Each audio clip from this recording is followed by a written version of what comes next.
दोस्तों, आज इस वीडियो में हम भारत के एक ऐसे राज्य के बारे में बात करने जा रहे हैं जिसे नॉर्थ ईस्ट का स्विट्जरलैंड भी कहा जाता है। इतना ही नहीं, इस राज्य को खूबसूरत लड़कियों का राज्य भी कहा जाता है। लेकिन अब इस राज्य में ऐसे हालात बन गए हैं कि अब वो खूबसूरत लड़कियां जलने लगी हैं। जी हां दोस्तों, आप सही सुन रहे हैं। पिछले 3 महीनों से भारत के इस राज्य में अशांति का माहौल बना हुआ है जो अब भी नहीं रुक रहा है। लेकिन आज इस वीडियो में हम आपको मणिपुर की वो हिंसक तस्वीर नहीं दिखाने जा रहे हैं, बल्कि आज मैं आपको इस वीडियो में मणिपुर के एक ऐसी तस्वीर दिखाने जा रहे हैं जो आपने कभी नहीं देखा होगा। जैसे कि आप जानकर हैरान हो जाएंगे कि दुनिया का एकमात्र तैरता हुआ राष्ट्रीय उद्यान इस राज्य में स्थित है। साथ ही विश्व प्रसिद्ध पोलो खेल की शुरुआत भी इसी राज्य से हुई थी। यहां पाया जाने वाला सिरोई लिली का फूल केवल इसी राज्य में पाया जाता है। शायद इसलिए भारत के पहले प्रधानमंत्री पंडित जवाहरलाल नेहरू ने इस राज्य को भारत का गहना नाम दिया था। इतना ही नहीं, राज्य में एशिया का सबसे बड़ा बाजार भी है जो 500 साल पुराना है, जिसे महिलाएं ही चलाती हैं। और खेल के मामले में इस राज्य ने हमारे देश को MC मैरी कॉम और मीराबाई जैसी प्रतिभाशाली खिलाड़ी भी दी हैं। तो दोस्तों, भारत के इस छोटे और गरीब राज्य मणिपुर के बारे में ऐसे ही महत्वपूर्ण और रोमांचक जानकारी जानने के लिए वीडियो को अंत तक देखना ना भूलें। तो चलिए शुरू करते हैं। दरअसल दोस्तों, भारत के 7 सिस्टर स्टेट्स में से एक खूबसूरत स्वर्ग राज्य में से एक मणिपुर है। मणिपुर को मणि भरपूर राज्य भी कहा जाता है। मणि का अर्थ है अमूल्य रतन यानी आभूषण। हालांकि मणिपुर का पुराना नाम कांगले इपाक था। ये राज्य पहले अंग्रेजों के अधीन था, लेकिन आजादी के बाद अक्टूबर 1949 में ये राज्य भारत के अधीन आ गया।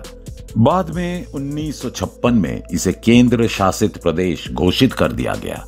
फिर 21 जनवरी 1972 को इस राज्य को भारत का अंतिम राज्य घोषित कर दिया गया। वर्तमान में मणिपुर उत्तर में नागालैंड, पश्चिम में असम, दक्षिण में मिजोरम और दक्षिण पूर्व में बर्मा यानी म्यांमार तक फैला हुआ है।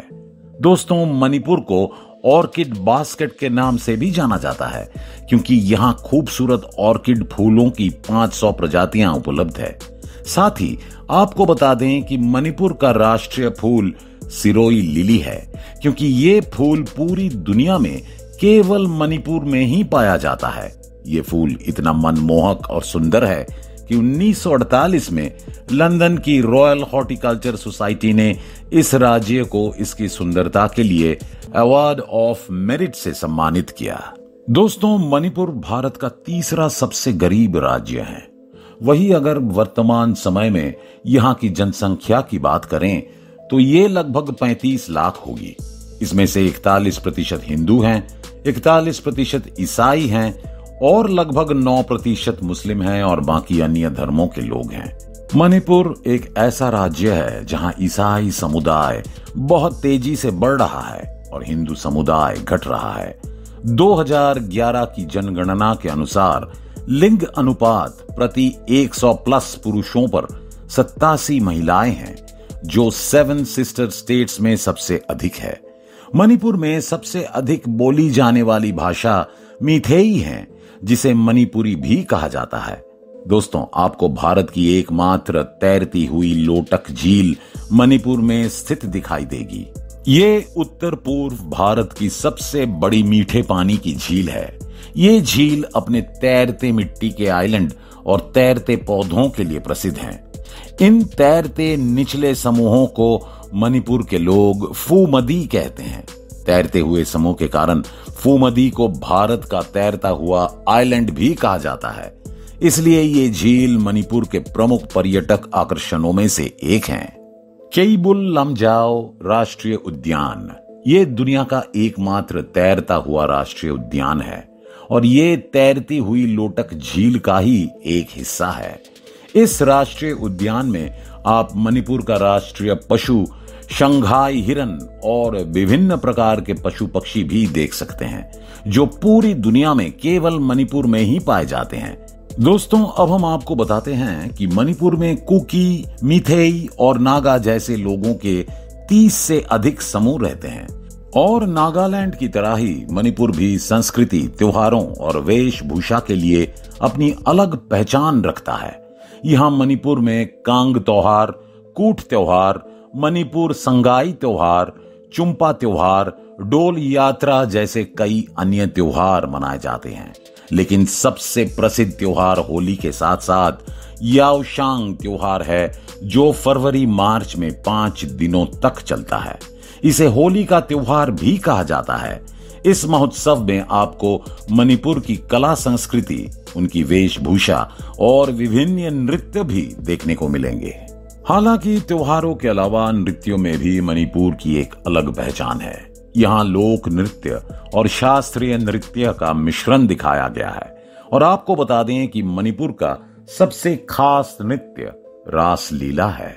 रासलीला भारत के प्रमुख शास्त्रीय नृत्यों में से एक है। इस नृत्य में जब नर्तक नृत्य करते समय रासलीला करते हैं तो इसे भगवान श्री कृष्ण और राधा के बीच प्रेम का आध्यात्मिक रूप माना जाता है। इसके अलावा मणिपुर की मार्शल आर्ट के रूप में किए जाने वाला थांगता, खंगबा, थोबी नृत्य भी बहुत प्रसिद्ध है। दोस्तों, हमारी तरह मणिपुर की भी अपनी संस्कृति और अपनी स्थानीय विशेष वेशभूषा है। पुरुष पारंपरिक रूप से धोती कुर्ते के साथ पगड़ी पहनते हैं और महिलाओं की पोशाक को इनापी कहा जाता है, जो चादर या तह के रूप में होता है। महिलाएं इसे लॉन्ग स्कर्ट के रूप में भी पहनते हुए नजर आती हैं। इससे लड़कियां बेहद खूबसूरत लगती हैं। मणिपुर के भोजन की बात करें तो उत्तर पूर्व के राज्यों के ज्यादातर शाकाहारी भोजन यहाँ खाए जाते हैं। यहाँ के लोग मुख्य रूप से चावल, हरी सब्जियां और मछली करी खाना पसंद करते हैं। यहाँ का प्रसिद्ध बाजार ईमा कीथेल मार्केट है। इसे महिलाओं का बाजार भी कहा जाता है।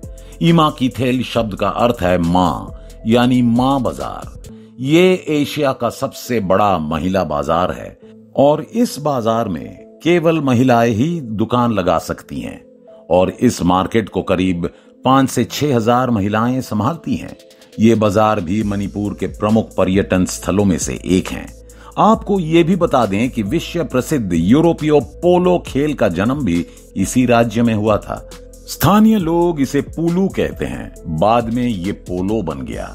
दोस्तों, ये कहना गलत नहीं होगा कि ओडिशा के बाद मणिपुर भारत की खेल राजधानी है, क्योंकि मणिपुर ने हमारे देश को कई विश्व स्तरीय खिलाड़ी दिए हैं। जैसे आप MC मैरी कॉम को तो जानते ही होंगे, वो भी मणिपुर की लड़की हैं। मैरी कॉम 8 बार वर्ल्ड बॉक्सिंग चैंपियन है। वेटलिफ्टर मीराबाई ने टोक्यो ओलंपिक में सिल्वर भी जीता था, वो भी मणिपुर के रहने वाली हैं। इसी तरह मणिपुर हॉकी ने इंडिया टीम को भी कई प्रतिभाशाली खिलाड़ी दिए हैं। लेकिन दोस्तों, क्या आप मणिपुर की ईरम शर्मिला नाम की महिला को जानते हैं, जिन्हें मणिपुर की आयरन लेडी के नाम से जाना जाता है, क्योंकि उसने एक आदमी के खिलाफ 16 वर्ष तक उपवास किया था। साथ ही अब आप मणिपुर की राजधानी इम्फाल के सुंदर और मनमोहक परिवेश का आनंद ले सकते हैं। अगर आपको शांतिपूर्ण माहौल पसंद है तो आप उखरूल जा सकते हैं, जहां आप शांतिपूर्ण माहौल के साथ चाय के बागानों का आकर्षक नजारा देख सकते हैं। या फिर अगर आपको ट्रेकिंग का शौक है तो आप चाबुल जा सकते हैं और अपनी यात्रा को आनंददायक बना सकते हैं। इसके अलावा आपको तरह तरह के पक्षी और जानवर भी देखने को मिलेंगे। इस खूबसूरत जगह को देखने के लिए हर साल दुनिया भर से लाखों लोग मणिपुर आते हैं। लेकिन दोस्तों, अगर आप मणिपुर जाना चाहते हैं तो मैं आपको बता दूं कि आप वहां मानसून को छोड़कर हर मौसम में जा सकते हैं। मणिपुर की राजधानी इम्फाल का हवाई अड्डा राज्य को देश के बाकी हिस्सों से जोड़ता है। लेकिन दोस्तों, हम आपको ये भी बता दें कि मणिपुर में रेल यात्रा का कोई प्रावधान नहीं है। यहाँ का निकटतम स्टेशन नागालैंड का दीमापुर स्टेशन है। तो दोस्तों, ये थी मणिपुर राज्य के बारे में पूरी जानकारी। और मणिपुर के बारे में ये जानकारी आपको कैसा लगा, ये आप हमें कमेंट बॉक्स में कमेंट करके जरूर बताना। धन्यवाद।